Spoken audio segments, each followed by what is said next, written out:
Welcome in episode 37 of Ramie and Drew. I am Ramie Makloff. I'm the Ramie half of that. That's Drew Flaggy. He is obviously the Drew half of that. We're a couple Milwaukee comedians talking about sports and whatever else comes to mind.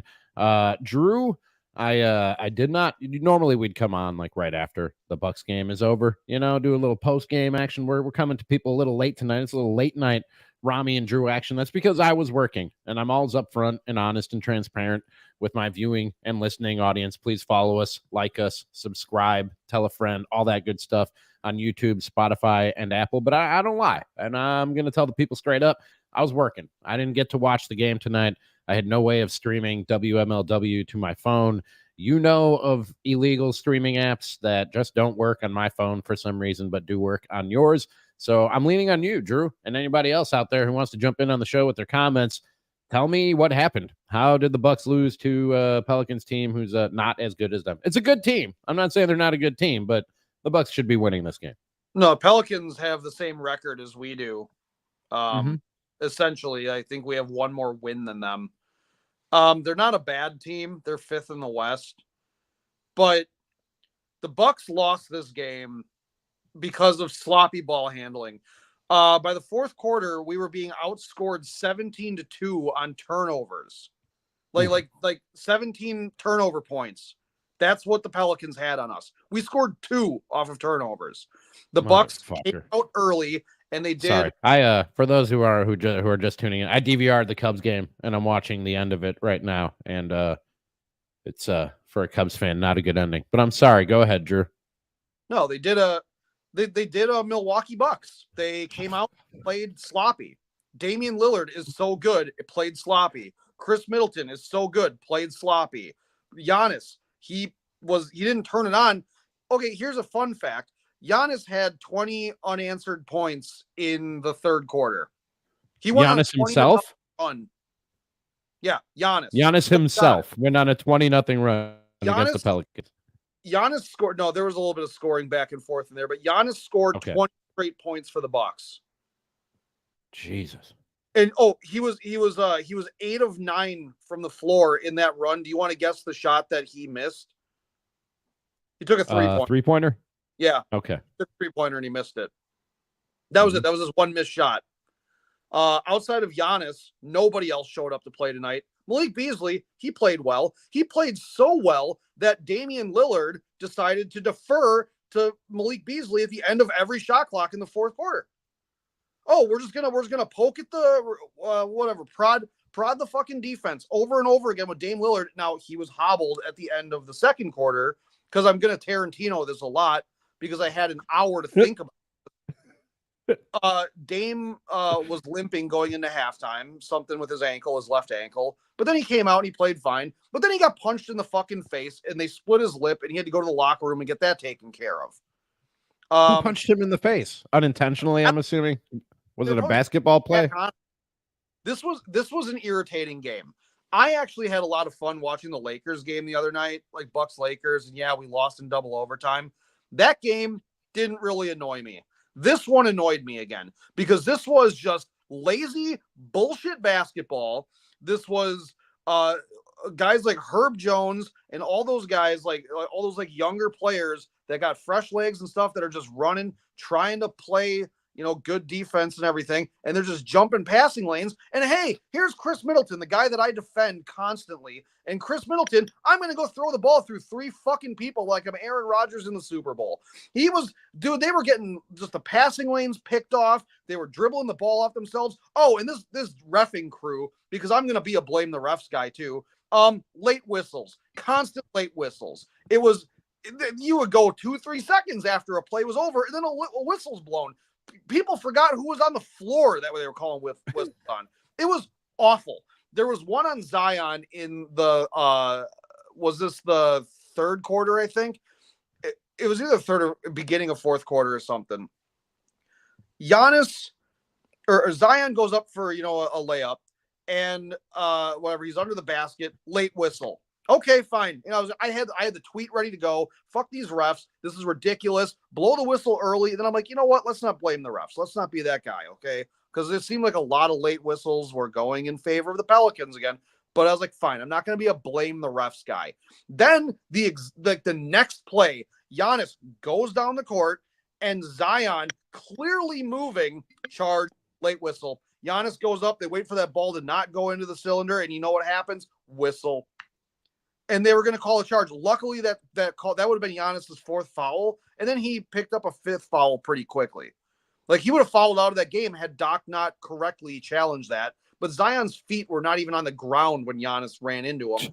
And it was a late whistle. And it was like, okay, so you called one on Giannis on one end, and then you called it against him again. Like, it is all late. It's like, what the fuck is this? Like, the NBA should, like, this is shameful reffing, first of all. And the refs were brutal in that Lakers game too. You mentioned the Lakers game a second ago. I watched that from a bar in Austin, and from what I can remember from it, Drew, that was a brutally called game by those referees as well. Again, I wasn't in the clearest state of mind, but I remember being mad at refs. I'm going to put the blame, first of all, on the Bucks doing a lot of things that are dumb. Yeah.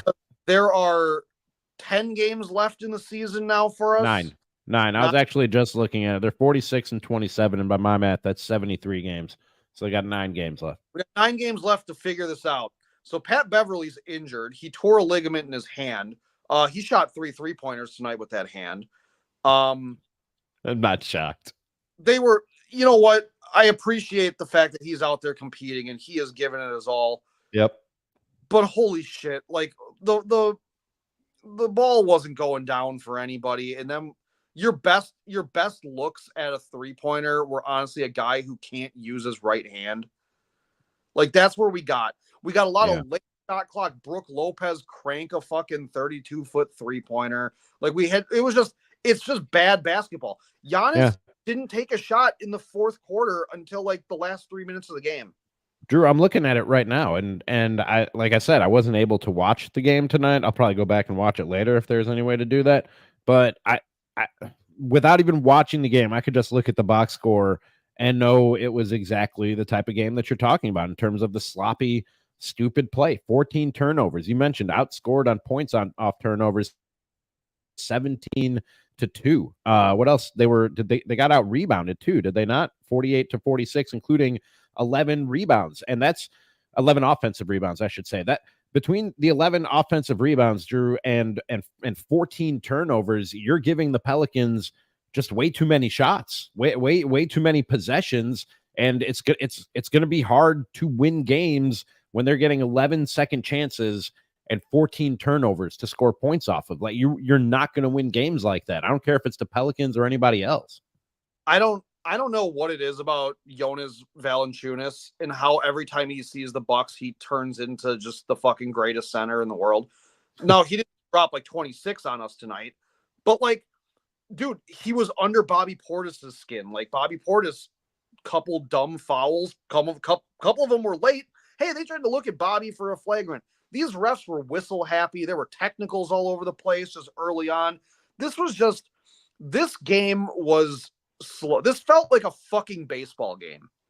Just the play stoppages and the amount of time that nothing was going on, and then the Bucks just couldn't get stops. You know, again, the only guy willing this team to a win was Giannis, and it just wasn't enough. And then Beasley took 1 million 3-pointers tonight, which fine. He made 6, I think, tonight. I think he had check that. They're all 3s. It was Beasley. So like Bobby Portis wasn't able to impose himself. Yeah, he was 6 for 11 from 3, 20 points in 33 minutes. How many shots did Damian Lillard had? Now, given he 16. came out at the 7-minute mark of the 3rd quarter. Yeah, with Drew, he still played 36 minutes and he had 16 shots. Yeah. And what you're describing, we fell back into the habit of forgetting that you're Dame fucking Lillard, dude. You know what I mean? And deferring to people and not taking shots that you should be taking. Even sometimes, you know, we talk about the stupid basketball that the Bucks sometimes play. I'm okay with Dame taking bad shots sometimes because he makes them. You know what I mean? And because he's that good. Even if you have to force up 3 or 4 bad shots, it's a point I've been harping on all season long. I want to see 20 to 25 attempts from Dame Lillard every night, even if 3 or 4 of those are bad attempts. And the reality is I watch Bucks games, and when he's in this mode, this defer mode where he forgets who the fuck he is, he's deferring on good shots. He has open mid-rangers, and he's kicking it out to somebody who has an open three, who's not as good a shooter as them, whether it's Beasley or Bobby or Jay or anybody else. Like, he's falling back into that habit of deferring too much and forgetting he's Dame Lillard. You know what I mean? Like, he's one of the greatest scorers to ever step on a basketball court. And again, like I'll say, he something up with his left ankle. You know, he was hobbled. So maybe it was just he was out there playing on reputation for a little bit until he could pick his spots, to make a move and everything. But a lot of it seemed like he was kind of playing possum with the defense. And it led to, okay, now we dare you to shoot the ball. And you're going to poke at us, and you're going to give the ball to Beasley now. And it's like, let Beasley come off a screen at the wing and let him just jack up a three, and they'll live with us. They were willing to let Malik Beasley beat them tonight. Which I would be too. I'd be okay with that. That's a game plan I can live with. Dame's former teammate, that's another guy. He knows what Damian Lillard does. He played with the dude for fucking 10 years. Yeah. McCollum, you're talking about. Yeah, 9 years or 9 or 10 years, whatever it was in Portland. Those two played together. So if Dame was hobbled a little bit, you don't think that CJ knows how he's going to play? Right. You got to be a little bit more creative with this stuff here. Like, you can't just out reputation other people. Right. Yeah. And that's something they're gonna have to realize or come to the reality of come before the playoffs. And Drew, I remember, I don't know, it was probably a week ago, maybe a little more. We were talking about Giannis, who they sat out a couple games with the various injuries that he's dealing with right now, and he always is by this time of year because his style of play is so physical. And I was saying, look, I'm okay with playing the load management with Giannis and making sure he's as close to 100% as possible. And I still stand by that. But at the same time, you've now lost 2 straight games, 3 out of your last 4 to the Nets, the Lakers, and the Pelicans. You got 9 games left, man. And I want to see this team sort of hit a stride and be playing something close to the best version of basketball that we've seen them play come playoff time. I think that's important to sort of get on a roll and find a rhythm here before the playoffs start. I would like to see 7-2 to close out the year. Yeah, I can't argue with you. Like, that's probably asking a lot, because the amount of times that I've brought up specific numbers with like people that we know, if I bring up a number like 7-2 or shoot over 30 goddamn % from the floor, things like that, people are like, oh, you're fucking whining. No, I'm annoyed now. Like, this tonight annoyed me. This was the Portland game again. This annoyed me. This is a team that, yes, they're a playoff team and they have essentially the same record as you. You should be better than them. We are a better team than them, and we played dumb. And it's too late in the season to play dumb. You want to shit your pants on Christmas Day on national TV? Go do that against the Knicks. That's fine. You want to lose the in-season tournament because you decide to let that skipping little bastard Tyrese Halliburton go off for fucking 30 Dame time threes in a game? Then you fucking let that little clown do it because his fucking red nose ain't going to do shit in the playoffs. That's totally goddamn fine. Go let Obi Toppin post up out there and fire off 3-pointers. That's dumb, but that happened in December. You're doing dumb shit now, and this is the thing that I will always go back to. I don't care about Giannis's answers about the failure thing. I don't care about any of that. Here's what it is. It's always build good habits. It's been like that under Bud. It was like that under Adrian Griffin, and it's like that under Doc. We got to build good habits. Well, what is a good habit about throwing the ball across the court unless you're Giannis, who outsizes everybody? You got Middleton throwing line drives through the middle of the fucking lane to Malik Beasley, of all people, on your starting roster. Sorry, he's not the guy that I'm trying to hit as a cutter. He's just not.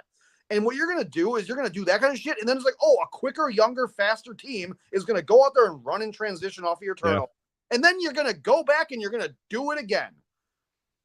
It's like, you're not finding the seam here. You're not doing it. But then I will also say that there were minutes when Dame went out and it was basically a 2-man game between Giannis and Chris. It looked really good, and they only committed 1 turnover in that sequence, and it was kind of a kicked ball. But other than that, like, this was sloppy first half play.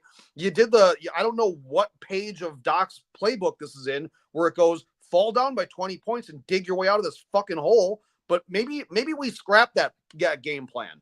Maybe it was when they did that against Boston. I mean, that's a very good team. They're the best team in the NBA so far this year, record wise and by a lot of metrics. And you didn't have Giannis. And I think we came on here the next day, Drew, and I said, I'm not one to take stock in moral victories, but that felt like a moral victory to me, that you could fall down 25 without your best player and come back and almost pull that one out in Boston. But there aren't, I don't think there are any moral victories left on the schedule, quite frankly, because you said you want 7 out of the last 9. It's not an easy 9. I'll point that out off the top. But there are 3 games that are very winnable on there between let's see, Atlanta, Washington, and Memphis. You got, and those are your next 3 games. So they should be able to get fat and get on a little bit of a roll here against those 3 teams. And then, or actually 4 very winnable games in a row, because you got Toronto right after that. They got 23 wins on the season. But then you close out the season against New York, Boston, Orlando, OKC, and Orlando again. Those are 5 really good teams right there. But you have a chance to get on a roll here, get 4 in a row against 4 teams that are not on your level.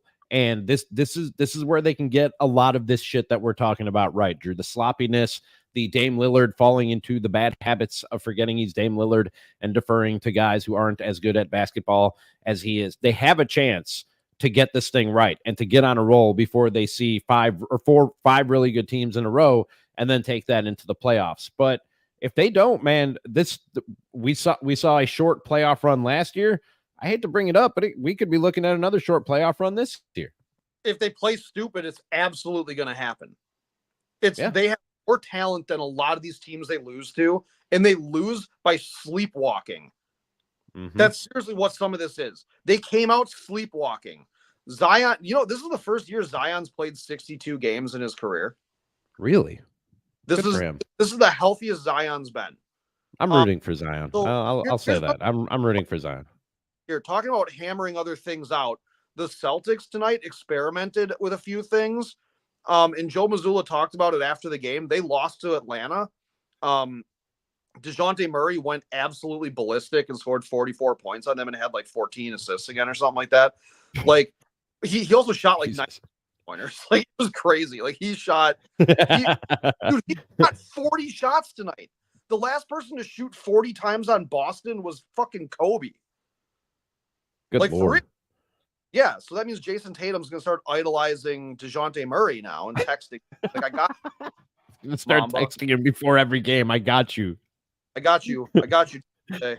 But so what they did is Joe Mazzulla in game started switching Kristaps Porzingis onto smaller guys, like on the defender, instead of staying home in the paint, because now the Celtics have such a cushion that they can throw away games because it doesn't matter, and they can start messing around in game and treating it like a fucking scrimmage at this point in the season. Yeah. The Celtics have nothing to play for unless they want to have whatever, maybe the 5th best record all time going into, like they could sweep out or something if they want. They don't care about that. They don't care about that. They're going to play, like the Celtics are going to lose a couple dumb games here and there because they're going to sit guys. They're going to do load management. Maybe the starters play like a first half. The Celtics have 10 games left, and what they've put themselves in position to do by playing smart all year is they've essentially got a second training camp. All of these games don't matter to them. They lost to Atlanta, and I saw a lot of Bucks fans in the Milwaukee Bucks Nation today. Boston blew another game. Dude, they were practicing out there. They didn't give a shit about this game. They didn't. Yeah, but that being said, that's a Boston team that I wouldn't trust that they can just flip the switch come playoff time. You know what I mean? If they do just sort of coast to the finish line, mess around with some stuff and don't play their game and win some games going into the playoffs, that's not a team that I'm necessarily going to say they can just roll the ball out there and win games. No, but the thing that I'm saying here is they are playing around with schemes and like little things to do. They're playing with it in game and they're practicing in game. The Bucks have a healthy roster, right? Well, for the most part, their starting 5 with the best net rating in the NBA is they're all together and they're making dumb decisions. This isn't a chemistry thing. This is dumb decisions with the ball. This is going back to tonight's game looked like an Adrian Griffin game. This looked like nobody knew who was supposed to be taking shots. The only guy that looked like he was benefiting from what was going out there in the first half was Malik Beasley, because his ass was parked in the corner shooting 3-pointers. Everybody else didn't look like Dame didn't want to take shots. Giannis, he only had 10 points in the first half, and then he went off for 20 he had 20 points in the third quarter. It's like Chris Middleton, bad shooting night from him. Tonight was an inefficient night for Chris Middleton. Yeah. And that's without the Pelicans also didn't have Brandon Ingram. They didn't have their best wing player. So they went with some youthful guys. They went with Trey Murphy III, and they had Herb Jones out there. Herb Jones had like 2 blocks on 1 possession. That was crazy. Just timing it perfectly. It's just we got out hustled. And at halftime, we had way more 3-pointers made than they did. And they were up. It's just it was a bad. That's the turnovers and the offensive rebounds and second chances that you let them have. And Drew, the Celtics, as you pointed out, they don't have anything to play for. Nobody's catching them. They've clinched the Eastern Conference already. They have 11 games left, and there's only 9 games left in the season. So they're going to win the Eastern Conference. We've talked about it's not the be all end all. It's not the end of the world if they don't. But we've talked about the importance of getting that 2 seed. And not only are they at risk of not getting the 2 seed, they could fall down realistically, especially when you look at the teams that are on their schedule. They could fall down as low as the 5 seed if they don't get their shit together down the stretch here, because they're only 1 game up in the loss column on New York right now. They're 2 games up in the loss column on Cleveland, and they're 3 games up in the loss column on Orlando, who they have 2 games left against. So they could easily drop below those 3 teams. Now, after that, Indiana's not catching you. So they very realistically, they're not going to fall lower than 5, but they realistically could fall all the way to the 5 seed and not have a home series in the playoffs. That is not out of the realm of possibility if they keep doing what we've seen in 3 out of the last 4 games. Yeah, and that Knicks game just got a lot bigger coming, in a week or so. It's just and the thing that's frustrating is, like I've said, I will write off the beginning of the season for a lot of the bad tendencies and what a lot of the numbers look like and all that stuff. What I'm not going to write off is dumb decision making, because this goes back to 2021, where Charles Barkley said that we act like the dumbest team in the NBA sometimes. And you know what? Those habits are rearing their goddamn heads again.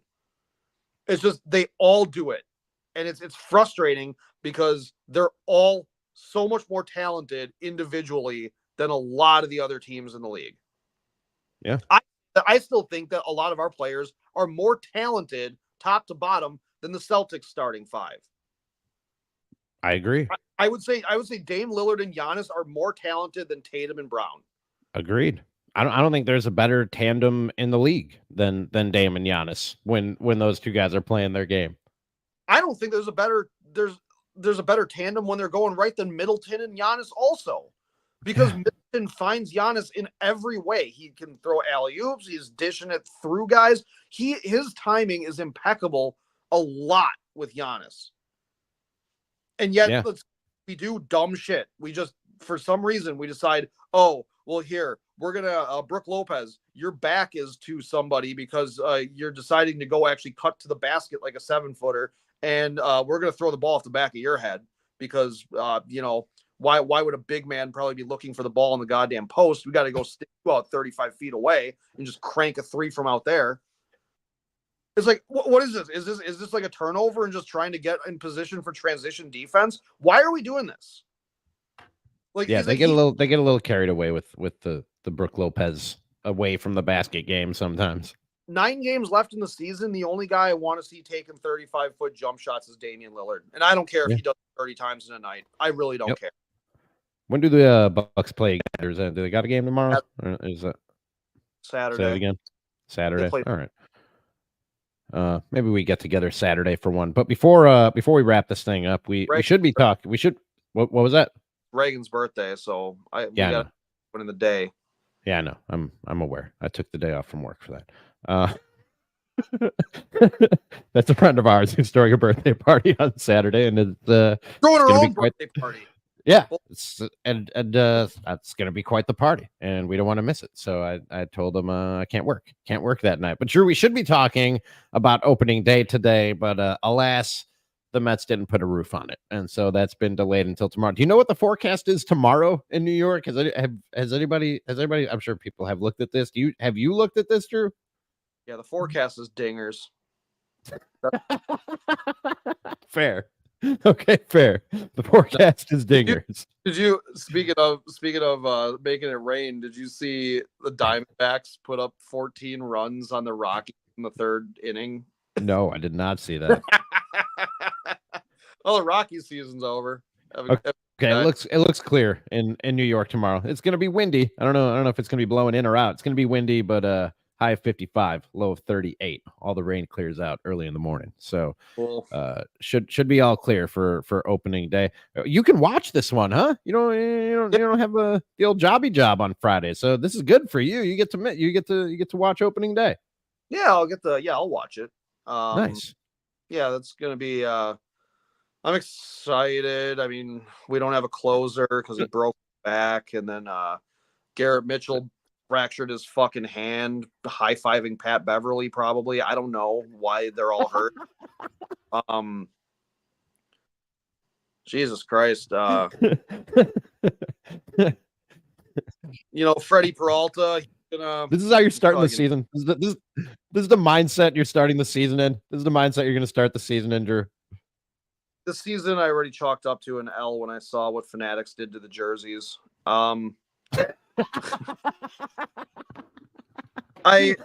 Listen. Did they fix those or the pants? Did they fix the jerseys or the pants or no? I don't care. They're see-through pants. You know what's honestly nice about all of this? I don't have to buy a baseball jersey. Like, I wanted a Jackson Chourio jersey. Now I'm like, Fanatics fucked this up. Just wait. He did make the opening day roster though. Well, yeah, because Garrett Mitchell broke his hand. Sure. Yeah, that cleared the way, but you didn't want to see that. You said you wanted to see Chourio on the opening day roster. He made it. Yeah. No, literally the only thing I care about watching is Jackson Chourio play. That's literally all I care about with this team. Like, I think they're going to change your tune. And I know I'm the Cubs fan on the show. I have a feeling I DVR'd the game. I'm watching it. I have a feeling I'm going to watch how they lose this game here in a second. Bases loaded in the bottom of the 10th inning as I update you on something that happened 3 hours ago. But coming from a Cubs fan, Drew, I think your tune is going to change. I told you this a few weeks ago when we were previewing the Brewers season. I think this is a team that can contend in the NL Central, man. I don't think this is a lost season, despite some of the moves that rub Brewers fans the wrong way in the offseason, letting Craig Counsell walk, trading Corbin Burns, blah blah blah blah blah. I think that this is a team that can compete in this division. Well, that's because this division is dog shit. Whatever, the Cardinals will probably win the division because they're Satanists and they've sold their souls, and their fucking shit smelling city is just gonna have more things to celebrate. Those goddamn Clydesdales. Horses are for fucking teenage girls. I'm gonna say that right now. What? So drink Coors Light. Don't drink fucking Budweiser, you pigs. Yeah, I don't like Bud products. They give me a headache, but I love horses. Horses are one of my horses and elephants, my favorite animals after dogs, of course. I like every horse that isn't a Clydesdale because of the Cardinals. Fair. No, like I'm not saying the season's a loss. I don't have any emotional investment in how they finish this season. We could go 0-162, and all I want to see is a couple of our players get better. Our young guys. I'm looking at this right now, being older, being wise at 34 years old.